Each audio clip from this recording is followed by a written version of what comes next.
নমস্কার, আমি উর্না। আপনারা দেখছেন প্যারালাল ঝলক। ডিজিটাল মিডিয়ায় এই প্রথম আপনাদের জন্য বাংলায় খেলার বুলেটিন। আইএসএল এর সব খবর তো রয়েছে, সেই সঙ্গে ফুটবলের যাবতীয় খবর নিয়ে দেখতে থাকুন খেল সকার। সুপার কাপে যাওয়ার আগে কলকাতা ফুটবল লিগের প্রথম ডিভিশনের ক্লাব সিটিএসির বিরুদ্ধে প্র্যাকটিস ম্যাচ খেলল মোহনবাগান। প্রত্যাশা মতোই 5-1 গোলে সিটিএসিকে হারায় সবুজ মেরুন। হ্যাট্রিক করেন সোয়েলভার্ট, একটি করে গোল করেন সালাউদ্দিন এবং শেরতো কম। নুনো রেইস কেমন খেলেন তা দেখার জন্যই অপেক্ষায় রয়েছেন মোহনবাগানের সমর্থকরা। কিন্তু মঙ্গলবার প্র্যাকটিস ম্যাচ দেখার পর অনেকেরই মনে হতে পারে তাকে নিয়ে হতাশ হবেন না তো সমর্থকরা। 5-1 গোলে মোহনবাগান জিতলেও নুনো রেইসকে দেখে মনে হয়েছে তিনি পুরোপুরি ফিট নন। তিনি ডিফেন্সে থাকাকালীন তাকে পরাস্ত করে সিটিএসির মতো দলও মোহনবাগানের জালে বল জড়িয়েছে। তাই স্বাভাবিকভাবে কোচ বাস্তব রায়কে সুপার কাপে চিন্তায় রাখছে মোহনবাগানের ডিফেন্স। কেরালাকে তার দল আটকাতে পারবে ভেবে আশাবাদী তিনি। ব্রায়ান কাল্টাক কি সত্যি আসতে চলেছেন মোহনবাগানে? প্রস্তুতি ম্যাচে নুনো রেইস একেবারেই মন ভরাতে পারেননি। প্রথমে টম অলরেডের বদলি হিসেবে তাকে ভাবা হলেও সেটা না হওয়ার দিকেই গড়াচ্ছে। আর জোরালো হচ্ছে সেন্ট্রাল কোস্ট মেরিনার্সের ডিফেন্ডার ব্রায়ান কাল্টাকের নাম। অস্ট্রেলিয়ার এ লিগে খেলা জেসন কামিন্সের সতীর্থ মোহনবাগানে যে আসতে চলেছেন সেই খবর অজি সংবাদ মাধ্যমেও ছড়িয়ে পড়েছে। শুধু চেহারাতেই নয়, অস্ট্রেলিয়ান ফুটবলেও বড় নাম এই 31 বছরের ডিফেন্ডার। ভানুয়াতুর এই ডিফেন্ডারকে নেওয়ার জন্য গত মরশুমেও ঝাঁপিয়েছিল মোহনবাগান। তবে সেন্ট্রাল কোস্ট মেরিনার্সের সঙ্গে চুক্তি থাকার জন্য তার আর আশা হয়নি। কিন্তু এবছর সেন্ট্রাল কোস্ট মেরিনার্সের সঙ্গে তার চুক্তি শেষ হবে, আর তাই বড় মাপের ডিফেন্ডার আনতে পুরো দমে ঝাঁপিয়েছে সবুজ মেরুন। শোনা যাচ্ছে কথা নাকি প্রায় চূড়ান্ত হয়ে গেছে।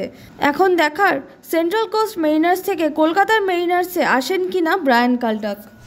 না, ইস্টবেঙ্গল থেকে এ মরশুমে কোনো ফুটবলার নিচ্ছে না মোহনবাগান। রীতিমতো কটাক্ষ করেই নাকি বলা হচ্ছে লাল হলুদের যা পারফরমেন্স তাতে সেই ক্লাব থেকে দেশের 1 নম্বর দল ফুটবলার কেন নিতে যাবে। শোনা যাচ্ছিল পিভি বিষ্ণুর দিকে হাত বাড়িয়েছে মোহনবাগান, তাকে নেওয়ার ব্যাপারে নাকি বেশ আগ্রহ দেখিয়েছে সবুজ মেরুন। তবে ইস্টবেঙ্গলে বিষ্ণুর চুক্তি যে ব্যাকফুটে ঠেলে দিয়েছে সবুজ মেরুনকে। এখন দেখার দল বদলের বাজারে শেষ পর্যন্ত কি হয়। বৃহস্পতিবার ম্যানেজমেন্টের সঙ্গে বৈঠকে বসছেন ইস্টবেঙ্গল কোচ অস্কার বোজো। মিটিংয়ে অস্কারের সঙ্গে থাকবেন থংবই সিংটু আর ইমামি কর্তারা। বুধবার ভুবনেশ্বর থেকে শহরে ফেরার কথা থংবইয়ের। টার্গেট করা ফুটবলারদের সঙ্গে কথা বলে রিপোর্ট জমা দেবেন তিনি। সেই ভিত্তিতেই বৃহস্পতিবারের বৈঠকে নতুন মরশুমের ফুটবলার রিক্রুটের চূড়ান্ত পরিকল্পনা সাথে চলেছে ইস্টবেঙ্গল ম্যানেজমেন্ট। এই বৈঠকেই কোচ জানাবেন এ মরশুম থেকে কোন কোন ফুটবলারকে তিনি আর চান না, কাদেরকে রেখে কাদেরকে ছেড়ে দেওয়া হবে, সেটাও চূড়ান্ত হবে এই বৈঠকে। সঙ্গে নতুন মরশুমের রূপরেখা তৈরি করে থংবইকে সেই দায়িত্ব দিয়ে দেশে ফিরে যাবেন ইস্টবেঙ্গল কোচ অস্কার বোজো। নতুন মরশুমে ইস্টবেঙ্গল ডিফেন্স লাইন ঢেলে সাজানোর পরিকল্পনা ম্যানেজমেন্টের। হেক্টর নিজেই তার অবসরের কথা জানিয়ে দিয়েছেন। চোট পেয়ে এ মরশুম থেকে ছিটকে গেছেন হিজাজি মাহেরও, যদিও এখনও কিন্তু হিজাজির সঙ্গে অফিসিয়ালি চুক্তি রয়েছে ইস্টবেঙ্গলের। তিনি দেশে ফিরে গেলেও প্রত্যেক মাসের শুরুতে নাকি তার অ্যাকাউন্টে স্যালারি ঢুকে যাচ্ছে। তবে আর নয়, এখন হিজাজিতেও ইতি টেনে তার সব বাকি মিটিয়ে দিতে চলেছে ইস্টবেঙ্গল ম্যানেজমেন্ট। নতুন মরশুমের জন্য কোচ নাকি 2 বিদেশি ডিফেন্ডারের নাম প্রস্তাব করেছে, যদিও তাদের সঙ্গে কথাবার্তা হলেও আর্থিক দিকটা দেখছে ম্যানেজমেন্ট। সঙ্গে 2 সাইড ব্যাকে ভালো মানের স্বদেশি ফুটবলার রিক্রুটের দায়িত্ব দেওয়া হয়েছে থংবই সিংটোকে। ইস্টবেঙ্গলের খেলা দেখার আগ্রহ হারিয়েছেন মনোরঞ্জন ভট্টাচার্য। লাল হলুদের ঘরের ছেলে বলছেন এই ইস্টবেঙ্গলকে দেখে কষ্ট হয় তার, সেই জন্যই এখন ইস্টবেঙ্গলের খেলা দেখাও ছেড়ে দিয়েছেন তিনি। তবে এই মরশুম থেকে কি পেল ইস্টবেঙ্গল, গলদ কোথায়, কেন এই হাল, সব নিয়েই মরশুম শেষে ইস্টবেঙ্গলের খেলার ময়না তদন্ত করলেন মনোরঞ্জন ভট্টাচার্য। লজ্জাটা বড় কথা না, সব থেকে বড় কথা হচ্ছে কি খুব কষ্ট হয়। দেখো, লজ্জা একটা অন্য ব্যাপার, কষ্টটা একটা অন্য ব্যাপার। দেখো, আমরা তো ইস্টবেঙ্গল ক্লাবটাকে তো আমরা তো মানে সত্যি কথা বলতে দিনের পর দিন আমরা অনেক প্রতিকূল অবস্থায় খেলেছি, টিমটার জন্য লড়াই করেছি প্রতিকূল অবস্থায়, অনেক লড়াই করেছি। আমাদেরও আপ অ্যান্ড ডাউন গেছে, এটা যাইনি আমি বলবো না যে আমরা সব ম্যাচ জিতেছি, সেটাও বলবো না, কিন্তু সব ম্যাচ আমরা হারিনি। একটা ম্যাচ হারলে তারপরে ম্যাচটা আমরা জিতেছি। সবচেয়ে বড় কথা হচ্ছে আমারও নিজেরও একটু উৎসাহ কমে গেছে, নিজেরও খুব কষ্ট হয়। আমি আবার একটা ম্যাচ দেখবো, যে ম্যাচটা আবার দেখবো আমার টিম হারছে, আগ্রহটা কমে গেছে। আমি তোমাকে সিরিয়াসলি বলছি, এই কারণেই না এখন নিজের ইস্টবেঙ্গল টিমের খেলা দেখবো না আমি, এটা হতে পারে না যে কোনো ম্যাচ, কিন্তু আমার নিজের আগ্রহটা কমে গেছে। এখন এই টিমটার মধ্যে মানে লিডার দরকার। একটা টিমকে মাঠে যখন দেখবে একটা টিমের যে সে যত বড় বা ভালো টিমই হোক, মাঝে মাঝে একটু অফ কালার যায়, দেখবে তুমি দেখবে এটা হয়। এটা কোনো ম্যাচ হয়তো দেখবে একসঙ্গে সব প্লেয়ার, সেই সময় একজন দুজন টিমের লিডার থাকে, যারা লিডাররা চার্জ করে টিমটাকে। স্মল টিমের কথা বলতে তুমি মানে সেরকম সেই অর্থে সেরকম প্রকৃত কোনো লিডার নেই যে টিমটাকে একটা চার্জ করে টিমটাকে একটা আবার একটা মোটিভেটেড করবে। মন মানের কিন্তু আছে, মন মানে আমি দেখেছি কিছু কিছু প্লেয়ার আছে যেমন কামিন্সের মধ্যে একটা লিডারশিপ ক্ষমতা আছে, তারপর ডিফেন্সের যে স্টপারটা নতুন এসে সেও করে। যেমন আমি কথা বলছি, যেমন গৌতম সরকার যখন খেলতো আমি মানে বা সুভাষ মল্লিক যখন খেলতো, সুভাষ মল্লিক নিজের খেলা নিজেই খেলতো বা সুজিত সেন তো নিজের খেলা নিজে খেলতো, গৌতম সরকার আবার টিমটাকে চার্জ করতো। এরকম কিছু লিডার আমি আগে দেখেছি এবং আমাদের সবাই আমিও টিমটাকে খুব চার্জ করতাম। সত্যি তো লিডার নেই মাঠে যে টিমটাকে চার্জ করতে পারে। একটা ধর ব্যাড টাইম একটা যেতেই পারে, একটা টিমে একটা হয়তো কোনো ম্যাচের একটা স্পেল হয়তো খারাপ যেতে পারে, সেই সময় একজন লিডার থাকতে হয় যে প্লেয়ারদের মোটিভেট করবে এবং সে প্লেয়াররা তাকে টিমের ক্যাপ্টেন হতে হবে তার কোনো মানে নেই, যাকে টিমের সবাই মানে মেনে নেবে। হ্যাঁ ঠিক আছে, আমরা লিডার বলে মানি, এটা মানে অলিখিত লিডার যেটা সে টিমের, তার মানে এই না যে সে টিমের ক্যাপ্টেনই হতে হবে। যে ইস্ট বেঙ্গলের এবার খেলাটা একটা কি বলবো, মানে কখনো ভালো খেলছে, কখনো এত জঘন্য খেলছে মানে বলার মতো না, মানে কনসিস্টেন্সি নেই, যেটা খুব দরকার। একটা ভালো টিমের একটা মিনিমাম খেলার পার্সেন্টেজ থাকে, যেটা খুব গুরুত্বপূর্ণ। যে কোনো একটা ভালো টিমে, তুমি যে কোনো টিমই বলো ভালো টিম, তাহলে অ্যাভারেজ একটা খেলে, কোনোদিন হয়তো তাকে একটু গ্রাফটা নামে, কোনো ম্যাক্সিমাম দিনই একটা অ্যাভারেজ খেলে বা থেকে ওপরে খেলে। এখন আমার যেটা মনে হয়েছে, আমার ইয়েটা দেখো যে পারফরমেন্স দেখে, যদি আমি খেলাটা দেখি না অত ডিটেলস বলতে পারবো না, যে প্লেয়ারদের দে আর নট মোটিভেট। আমার মনে হয় ওদের মোটিভেশনের অভাব আছে। এখন এই আমার যেটা মনে হচ্ছে আইএসএল হওয়ার পর কি একটা প্লেয়ারের 3 বছর 4 বছর করে কন্ট্রাক্ট করে নেয় ক্লাবরা, যারা যে ক্লাবগুলো এখন আর কেউ 1 বছরের কন্ট্রাক্ট করে না। মোটামুটি যারা প্লেয়ার বুঝতে পারে যে এরা ভালো খেলবে, সার্ভিস দেবে, তাদের সঙ্গে কিন্তু মোর দেন 1 বছর কন্ট্রাক্ট, বিশেষ করে ডোমেস্টিক প্লেয়ার মানে লোকাল প্লেয়ারদের কথা। এখন তুমি তো পাবে না। দেখো মোহনবাগানের যারা টিমে যারা আছে তাদের সঙ্গে মানে ইন্ডিয়ান প্লেয়ারদের সঙ্গে বলো, বা এখন আর 1 বছরের কন্ট্রাক্ট থাকে না, 1 বছরেরও বেশি কন্ট্রাক্ট করে নেয়। এখন তোমাকে যদি সে অন্য টিমের প্লেয়ার নিতে হয়, প্রথম কথা হচ্ছে যদি না ছাড়ে তুমি প্লেয়ার নিতে পারবে না, যদি ছাড়ে তাহলে তোমাকে অনেক দিয়ে প্লেয়ার নিতে হবে। এখন কিন্তু সব টিমই কিন্তু আগে শুধু কলকাতার টিমগুলো পয়সা দিয়ে টিম করতো, বাইরের টিমগুলো পয়সা দিয়ে টিম করতো না বলবো না, কিন্তু বাইরের টিমের অত পয়সা দিত না যে কলকাতার যে পয়সাটা দিত। এখন কিন্তু সারা ভারতবর্ষে তুমি যদি দেখো আইএসএল যারা খেলে বা অনেক সেই বাদ দিয়েও আরো কিছু টিম, বেশ কিছু টিম কিন্তু এখন পয়সা পায়, কিন্তু দেয় কিন্তু সব টিমই। আগে যেমন বাইরের টিমগুলো কোনো পয়সা পেত না, এই বাইরের টিমের প্লেয়াররা পয়সা পেত না, যার জন্য ওরা কলকাতায় খেলতে ওরা কলকাতায় খেলতে আসতো। 2 নম্বর যেটা, কলকাতায় গ্ল্যামারটা বেশি ছিল। কলকাতায় খেললে তার একটা আলাদা ভারতবর্ষের ফুটবলে একটা গ্ল্যামার তৈরি হতো। এখন কিন্তু ভারতবর্ষের ফুটবলে কলকাতায় খেলেই গ্ল্যামার তৈরি হবে, সেই কনসেপ্টটা চলে গেছে। এখন কিন্তু ভারতবর্ষে ইজমল মোহনবাগান থেকে কিন্তু অন্য টিমেরও পয়সা দিয়ে যাচ্ছে, ইকুয়াল পয়সা দিচ্ছে। তুমি যখন বাজারে যাও, শুধু একটা বাজারওয়ালা থাকে না তো, তোমার 100 বাজারওয়ালা বসে, 100 বাজারওয়ালা মালের কোয়ালিটি 100 রকমের, তুমি এবার কোন মালটা নেবে তার প্রাইস দিয়ে তুমি সেই মালটা নাও। সেটা তোমার খুব সহজভাবে বুঝিয়ে দিলাম ব্যাপারটা। এই যে বিদেশি প্লেয়ার গুলো আলে, তারা কে চুজ করে এইসব ব্যাপারে, কতগুলো ব্যাপার আছে, কে চুজ করে, কে দেখে আনে। এখন এজেন্ট দেখো, তুমি যদি 25টা প্লেয়ারের এজেন্ট হয়, এজেন্টের কাজ কি ফার্স্ট যত মানে কম, যেটা কোয়ালিটি কম সেই মালটাকে আগে বিক্রি করা। তুমি তো তাই চেষ্টা করবে, তুমি তো ভালো প্রোডাক্ট গুলো রেখে দেবে, আগে বাজে রদ্দি মালগুলো বিক্রি করবে। এইবার ব্যাপারটা হচ্ছে, যদি তুমি তাদের সঙ্গে যদি ক্লাবের যদি সেরকম যদি না দেখে শুনে না নাও, একটা সিভি তুমি একটা তৈরি করলে, একটা প্লেয়ারের একটা 10 মিনিটের একটা তৈরি করলে, সেটা দেখলে বেশ জিনিসগুলো তৈরি করে ওইভাবে প্লেয়ার চুজ করে দেখে আনতে হয়। যেগুলো মোহনবাগান যে প্লেয়ার গুলো আনে ওরা মোটামুটি ওখানে দেখে শুনে মানে যেই থাকুক, যেই মোহনবাগান টিমে প্লেয়ার নিয়ে আসুক, নাহলে মোহনবাগান টিমে অ্যাডভান্টেজ হচ্ছে মোহনবাগান টিমে যে মালিক, যে মোহনবাগান টিমে যে ইনভেস্টার, সে যেহেতু ক্লাব প্রেমী, সুতরাং ও চায় টিমটা চ্যাম্পিয়ন হোক। আমার জানি ইস্টবেঙ্গল যে ইনভেস্টার সেই কতটা চাই কি হোক না হোক আমি অত বলতে পারবো না, কারণ অত ডিপলি তো আমরা এখন ঢুকিও না, যাইও না, আর এখন সবচেয়ে বড় কথা আমাদেরকে কোনো গুরুত্বই দেয় না, সুতরাং কোনো প্রশ্নই আসে না। কোয়ালিটির মালের ফারাক আছে, এইটুকু বলতে পারি আমি, কিন্তু খারাপ লাগেনি। আমি যে বলবো যে অস্কার বুঝে না ভালো কাজ করেছে, কিন্তু অস্কার বুঝে এবং সবে এসছে, আমার মনে হয় ও আরো আরেকটা বছর দেখা যেতেই পারে। দেখো শুধু কোচ দিয়ে কি হবে, তুমি যদি আজকে অস্কার বুঝির জায়গায় যদি আজকে বার্সেলোনা বা রিয়াল মাদ্রিদের কোচকে তুমি নিয়ে আসো, তুমি গ্রিজমানকে চ্যাম্পিয়ন করে দেবে? হয়তো গ্রাফটা এর থেকে একটু ভালো হবে। সেই চ্যাম্পিয়ন করার জন্য তো 90% তো পারফর্ম করে প্লেয়াররা।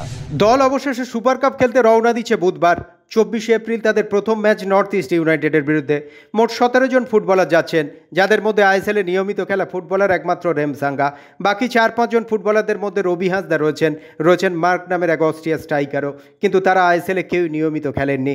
বাকি 10-11 জন ফুটবলার নেওয়া হয়েছে যারা একসময় নিয়মিত যুব দলের হয়ে খেলেছেন। তাদের মধ্যে 4 থেকে 5 জনের সিএফএলে প্রিমিয়ার ডিভিশনে খেলার অভিজ্ঞতা রয়েছে। সুপার কাপ না খেললে জরিমানা হবে বলে খেলতে যাওয়া। ক্লাব, কোচ বা কারো কোনো প্রত্যাশা নেই এই টুর্নামেন্ট থেকে।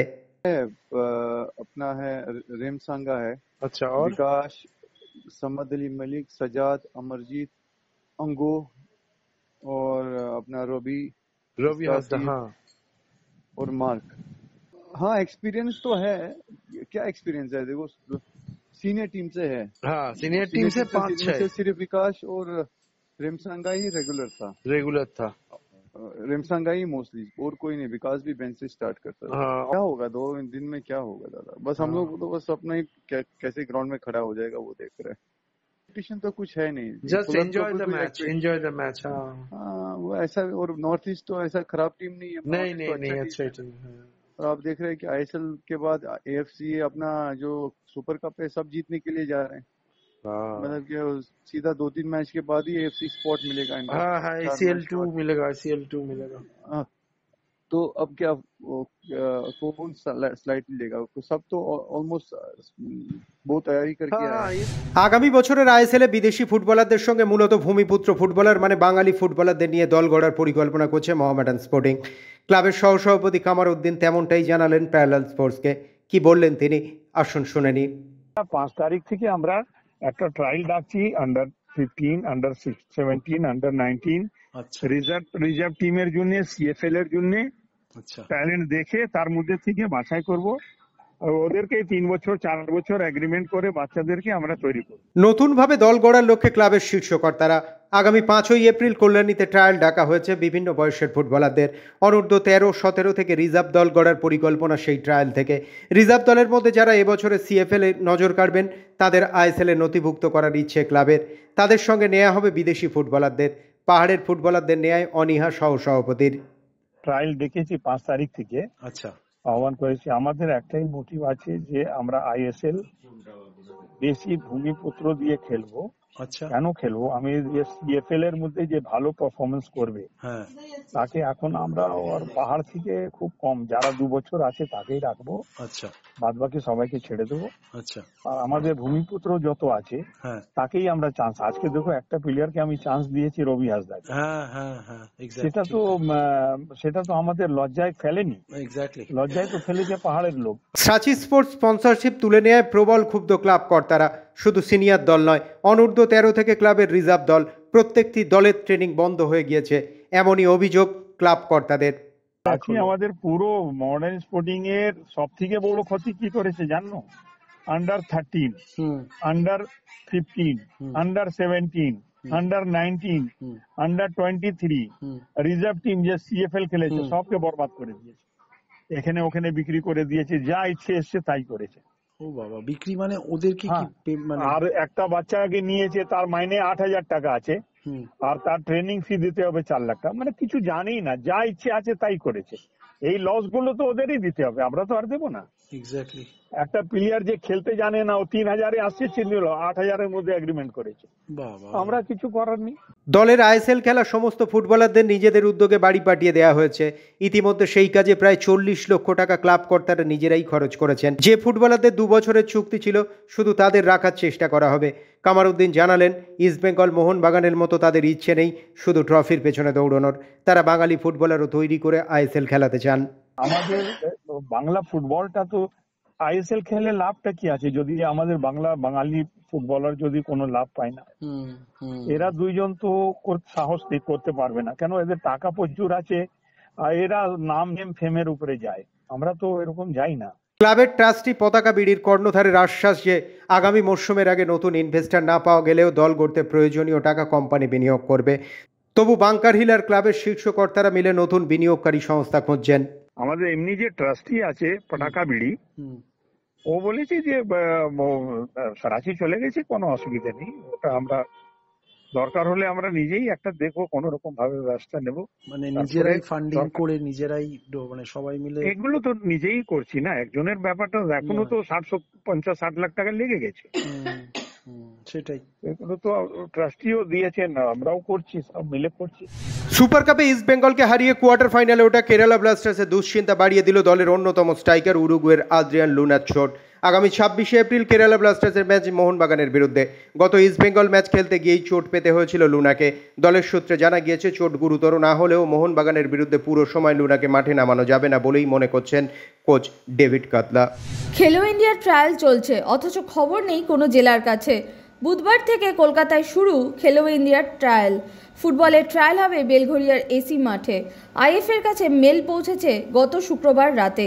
শনিবার সেই মেল দেখে আইএফএ তড়িঘড়ি কোচ ঠিক করে। দায়িত্ব দেওয়া হয় কোচ নাসিম আলীকে। খবর দেওয়া হয় শুধু কলকাতার ক্লাবগুলোকে। কর্তাদের এই গড়িমসির জন্য সুযোগই পেলেন না জেলার ক্রীড়াবিদরা। আমাদের 18 তারিখ লেট নাইটে এটা জানানো হয়, 19 তারিখ আমরা কাজ শুরু করি এবং 20 তারিখ ছিল রবিবার। 21 তারিখের মধ্যে সব ব্যবস্থা করে কোচেস কমিটির মিটিং ডেকে তার কোচ সিলেকশন করা হয়।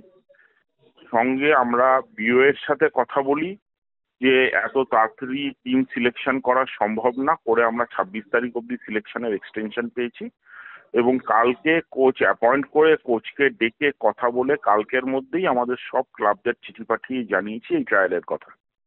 এবার যেহেতু আমরা খুব শর্ট নোটিসে জানতে পেরেছি, তাই আমাদের সব কাজটাই খুব তৎপরতার সাথে করতে হয়েছে, সেখানে সময় দেওয়া সম্ভব নয়।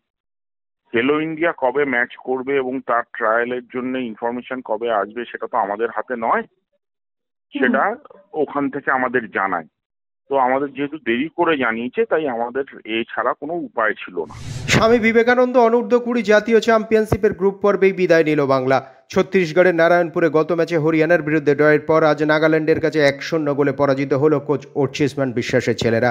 রামকৃষ্ণ মিশন আশ্রম মাঠে ম্যাচে 13 মিনিটে নাগাল্যান্ডের গুকোহে চিসি একমাত্র গোলটি করেন। এই হারের ফলে পরশু মধ্যপ্রদেশের বিরুদ্ধে বাংলার শেষ ম্যাচটি কার্যত নিয়ম রক্ষার হয়ে গেল। আগামী মরশুমের ইপিএলে দেখা যাবে বার্নলে এবং লিডস ইউনাইটেডকে। শনিবার শেফিল্ড ইউনাইটেডের বিরুদ্ধে 2-1 গোলে জয়ের সঙ্গে সঙ্গেই বার্নলের ইপিএলে যাওয়া নিশ্চিত হয়ে যায়। লিডস ইউনাইটেড ও স্টোক সিটিকে 6 গোলে উড়িয়ে 94 পয়েন্ট অর্জন করার পরই আগামী মরশুমের ইপিএলে নিজেদের স্থান নিশ্চিত করে ফেলে। টটেনহাম হটস্পারের বিরুদ্ধে সোমবার ইপিএলে 2-1 গোলে জিতে আগামী মরশুমে চ্যাম্পিয়ন্স লিগে যোগ্যতা অর্জনের দৌড়ে অনেকটাই এগিয়ে গেল নটিংহ্যাম ফরেস্ট। 33 ম্যাচে 60 পয়েন্ট নিয়ে 3 নম্বরে রয়েছে নটিংহ্যাম ফরেস্ট, 5 নম্বরে ম্যানচেস্টার সিটি। চ্যাম্পিয়ন্স লিগে যোগ্যতা অর্জন করে ইপিএলে টেবিলে থাকা প্রথম 5 দল। সেই কারণে পেপ গুয়ার্দিওলা বলেছেন, অ্যাস্টন ভিলার বিরুদ্ধে ম্যান সিটির পরের ম্যাচটা তার কাছে ফাইনাল। লিভারপুলের হয়ে এই মরশুমে দুরন্ত ছন্দে থাকা মোহাম্মদ সালাহর ব্যালন ডি'র জেতা নিয়ে জোর চর্চা শুরু হয়েছিল, কিন্তু মার্চের মাঝামাঝি সময়ে এলোমেলো হয়ে যায় সেই স্বপ্ন। চ্যাম্পিয়ন্স লিগের শেষ 16 থেকে বিদায় নেওয়া লিভারপুল লিগ কাপের ফাইনালে হারে নিউক্যাসলের কাছে। তাই প্রিমিয়ার লিগ ইতিহাসের অন্যতম সেরা পারফরমেন্স, 33 ম্যাচে 27 গোল এবং 18টি অ্যাসিস্ট করেও ব্যালন ডি'র জয়ের স্বপ্ন কার্যত শেষ হয়ে গিয়েছে সালাহর। শুধু সালাহ একা নন, ব্যালন ডি'র জয়ের দৌড়ে এরই মধ্যে পিছিয়ে গেছেন কিলিয়ান এমবাপে, ভিনিসিয়াস জুনিয়র এবং জুড বেলিংহামরাও। কারণ একই, চ্যাম্পিয়ন্স লিগে ব্যর্থতা। তবে এবার ব্যালন ডি'র জয়ের দৌড়ে বেশ উপরের দিকেই আছেন রাফিনিয়া। কেরিয়ারের সেরা সময় পার করছেন এই ব্রাজিলিয়ান তারকা। বার্সেলোনা জার্সিতে 48 ম্যাচে 30টি গোল এবং 23টি অ্যাসিস্ট রয়েছে তার ঝুলিতে। সেক্ষেত্রে বার্সেলোনা যদি লিগ কাপ এবং চ্যাম্পিয়ন্স লিগ জেতে তাহলে ব্যালন ডি'অর জয়ে বাকিদের চেয়ে অনেকটাই এগিয়ে থাকবেন ব্রাজিলিয়ান এই উইঙ্গার। জীবনের প্রথম ট্রফি জিততে চলেছেন হ্যারি কেন। কিছুটা অবাক করার মতো হলেও এটাই বাস্তব। বুন্দেসলিগায় আর মাত্র 2টি ম্যাচ জিতলেই লিগ নিশ্চিত হবে বায়ার্ন মিউনিখের, যা হ্যারির কেরিয়ারে প্রথম শিরোপা হতে চলেছে। টটেনহ্যামে 14 বছরের কেরিয়ারে নিজেকে বিশ্বের অন্যতম সেরা স্ট্রাইকার হিসেবে প্রতিষ্ঠিত করলেও এখনও পর্যন্ত কোনো শিরোপা জিততে পারেননি হ্যারি। ইংল্যান্ডের হয়ে পরপর দুবার ইউরোর ফাইনাল খেলেও শিরোপাহীন থাকতে হয়েছে হ্যারি কেনকে। অবশেষে তাঁর সামনে সেই সুযোগের হাতছানি। ভারতীয় ও আন্তর্জাতিক ক্রিকেটের যাবতীয় খবর নিয়ে আমাদের বিশেষ সেগমেন্ট লে ছক্কা।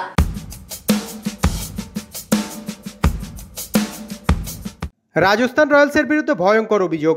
আইপিএলে ম্যাচ গড়াপেটার অভিযোগ উঠল রাজস্থান ফ্র্যাঞ্চাইজির বিরুদ্ধে। অভিযোগ করেছেন রাজস্থান ক্রিকেট অ্যাসোসিয়েশনের অ্যাডহক কমিটির কনভেনর জয়দীপ বিহানি। লখনৌ সুপার জায়ান্টসের বিরুদ্ধে ম্যাচে শেষ ওভারে মাত্র 9 রান তুলতে পারেনি রয়্যালস। তার আগে দিল্লি ক্যাপিটালসের বিরুদ্ধেও একই রকমভাবে হারে রাজস্থান। তারপরই ম্যাচ গড়াপেটার অভিযোগ এনেছেন জয়দীপ। এমনকি তিনি অতীতের ঘটনাও তুলে ধরেন। 2013 সালে স্পট ফিক্সিংয়ের অভিযোগ জানিয়েছিল রাজস্থান রয়্যালস। সেই রকম ঘটনারই পুনরাবৃত্তি হচ্ছে বলেই মনে করেন জয়দীপ বিহানি। তাদের বিরুদ্ধে ম্যাচ গড়াপেটার অভিযোগ ওঠায় ভয়ঙ্কর ক্ষুব্ধ রাজস্থান রয়্যালস ম্যানেজমেন্ট। একই সঙ্গে রাজস্থান ফ্র্যাঞ্চাইজি এবং রাজস্থান ক্রিকেট অ্যাসোসিয়েশনের সম্পর্ক উত্তপ্ত হয়ে উঠল। আরসি এর অ্যাডহক কমিটির কনভেনর জয়দীপ বিহানি ম্যাচ গড়াপেটার অভিযোগ করেছেন। তারপরই রাজস্থানের মুখ্যমন্ত্রী, ক্রীড়ামন্ত্রী এবং ক্রীড়া সচিবের কাছে আর্জি জানিয়েছে রাজস্থান রয়্যালস ম্যানেজমেন্ট জয়দীপের বিরুদ্ধে যেন কড়া ব্যবস্থা নেওয়া হয়, কারণ তার অভিযোগ মিথ্যা, ভিত্তিহীন এবং কোনো তথ্য তার কাছে নেই। সব মিলিয়ে এই বিতর্কে উত্তপ্ত রাজস্থান। সিএবির অভিযোগ মেনে নিল বিসিসিআই, এ নিয়েও রয়েছে ধোঁয়াশা। ইডেনে পিচ বিতর্কে কিউরেটরের বিরুদ্ধে মন্তব্য করার অভিযোগে 2 ধারাভাষ্যকার সাইমন ডুল এবং হর্ষ ভোগলের বিরুদ্ধে অসন্তুষ্ট হয় সিএবি। তারা বিসিসিআইকে চিঠি দিয়ে দাবি জানিয়েছিল ইডেনে কেকেআরের হোম ম্যাচে যেন এই দুজনকে অ্যাসাইন না করা হয়। তারপরই দেখা গেল সোমবার কেকেআর ও গুজরাট টাইটান্স ম্যাচে নেই এই 2 ভাষ্যকার। ভবিষ্যতেও এই দুজনকে ইডেনে দেখা যাবে না। কিন্তু হর্ষ ভোগলে মুখ খুলেছেন এই বিষয়ে। তিনি জানিয়েছেন তাদের রোস্টার টুর্নামেন্টের শুরুর আগেই তৈরি হয়ে গিয়েছে। তার ইডেনে 2টি ম্যাচ করার কথা ছিল, সেই 2টি ম্যাচ আগেই হয়ে গিয়েছে। তাই সিএবি চিঠির জন্য কিছু হয়নি। তবু ধোঁয়াশা কিন্তু রয়েই গেল। আইপিএলে ব্যাট হাতে ঝড় তুলে দিয়েছেন অভিষেক শর্মা। এটা নিয়ে জোর চর্চা। অভিষেকের মেন্টর যুবরাজ সিং, এটাও সকলের জানা। কিন্তু জানেন কি অভিষেককে কিভাবে বদলে দিয়েছেন যুবি? সেটাই জানিয়েছেন যুবির বাবা যুবরাজ সিং। তিনি বলেছেন অভিষেকের বেশি রাতের পার্টি ও বান্ধবীদের সঙ্গে সময় কাটানো এগুলো সব বন্ধ করে দিয়েছিলেন যুবি। কড়া নির্দেশ দিয়েছিলেন তাড়াতাড়ি ঘুমোতে যাও, খুব সকালে ওঠো। মাঠে যেমন ট্রেনিং দিয়েছেন মাঠের বাইরেও তেমনি এভাবে অভিষেককে গাইড করেছেন যুবরাজ সিং। শুধু তাই নয়, যোগরাজ জানিয়েছেন যুবি এইভাবেই গাইড করেছিলেন শুভমান গিলকেও। এই 2 প্রতিভাবান ক্রিকেটারের আজকের সাফল্যের পিছনে কতটা ভূমিকা ছিল যুবির সেটাই তুলে ধরেছেন যোগরাজ। হিংসাত্মক ঘটনায় জড়ানোর অভিযোগে 4 বছরের জেল হলো মাইকেল স্লাটারের। তবে সঙ্গে সঙ্গেই তিনি মুক্ত হয়ে যাবেন, কারণ সময় শেষ হয়ে গেছে। ইতিমধ্যে 375 দিন তিনি জেলবন্দি আছেন। 2024-এর এপ্রিলে নানা গণ্ডগোলের ঘটনায় জড়িয়ে পড়ে তিনি অভিযুক্ত হন। আদালতে বিচারপতি জানান অতিরিক্ত মদ্যপানই স্লাটারের সব সমস্যার মূলে। হকি থেকে দাবা, টেনিস থেকে সাঁতার, ফুটবল, ক্রিকেট ছাড়াও অন্যান্য সব খেলার খবর নিয়ে আমাদের বিশেষ সেগমেন্ট উইং প্লে।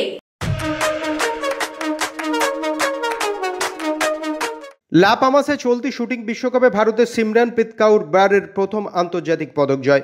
25 মিটার পিস্তল শুটিংয়ে রূপও পেয়েছেন সিমরানপ্রীত। কিন্তু প্যারিস অলিম্পিক্সে 2টো পদক জয়ী মানু ভাকের তার ইভেন্ট 25 মিটার পিস্তলের ব্যক্তিগত লড়াইয়ে পদকহীন হয়ে ফিরেছেন। চতুর্থ হয়েছেন তিনি।